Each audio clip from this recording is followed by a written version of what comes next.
it's time for our third and final output for our Preppin Data Tableau Conference special. So we have now a distance between rooms input to join on. So if we look in the data set down here, then we can see that we've got a distance matrix. So how far apart are all the rooms from one another? So again, similar to the previous input, we're probably going to need to do some pivoting to make this actually useful. So taking all these room numbers and pivoting them from the columns down to the rows. So adding in this pivot step here, this time for my wildcard search, I used a 0, and that brings through all the rooms apart from room B. So it's called room B here because I renamed the field room to room B. I renamed this one to room A and this the values to meters.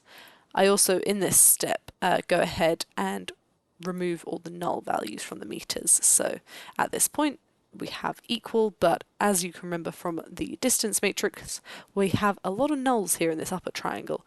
So we're just filtering those out so we don't have the same information twice basically. Okay, so then another thing we need to do is if we look at, say, room 101, then we can see that we have a distance of 0 meters to room 101. That's not very useful information, so let's just go and exclude those values.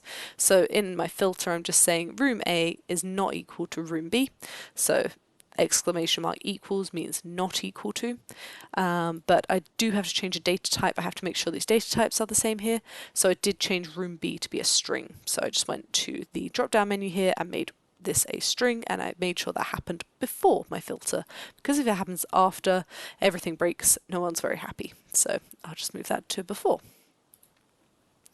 Okay, now we can calculate our minutes to the next room. So we'll do a little bit of our maths if you remember your distance, speed, distance, time triangle. So speed equals, time equals distance over speed.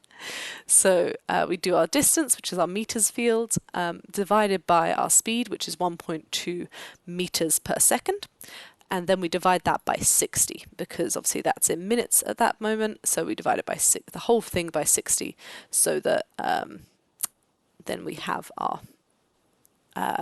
meters per hour. Oh, no, I said that wrong. We have our, this is meters per second, we want it in minutes, so we want the number of minutes to the next room. So that's why we divide it by 60. I've confused myself. So that's how we get our minutes, and then we want it to be to the, give ourselves a bit of an allowance, so rather than it being 4.43 minutes, which is just under 4.5 minutes, well, what does that mean to anyone? Let's make that 5 minutes. So let's write a ceiling function around our minutes to next room field.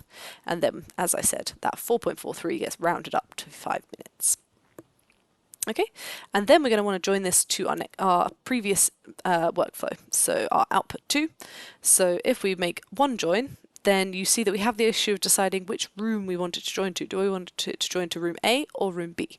So in this join, I'm having it join to room A. So therefore, that means that we have basically all the numbers, all the rooms that are larger than that room. So room 202 up to room 302. So then we also make another join here to join it to room B. So room equals room B here, and now we can see that our room A's have all of the rooms that come before our 201 room where we need to get to. Okay, so I just do a little bit of renaming here of columns so that we don't get confused. So we always want our room B to be 201. So we want to rename this one to be room B. We want this one to be room A. And then we can get rid of this additional room field.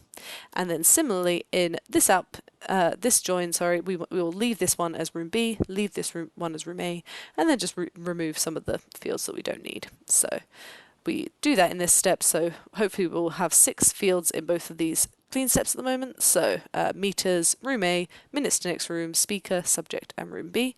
And then again, the same 6 fields here. So then when we union them back together, now what we'll have is room A will have all the possible rooms that it could be in order to get to room 201 to find Tom. Whew, that was quite difficult, but now that I've got that data set, that full data set, now I can go ahead and filter to just room 302, which is where I currently am, and find out that it'll take me 10 minutes to reach Tom. Okay, so that's it for our TC special. We hope you enjoyed this mega challenge, and thank you very much for watching.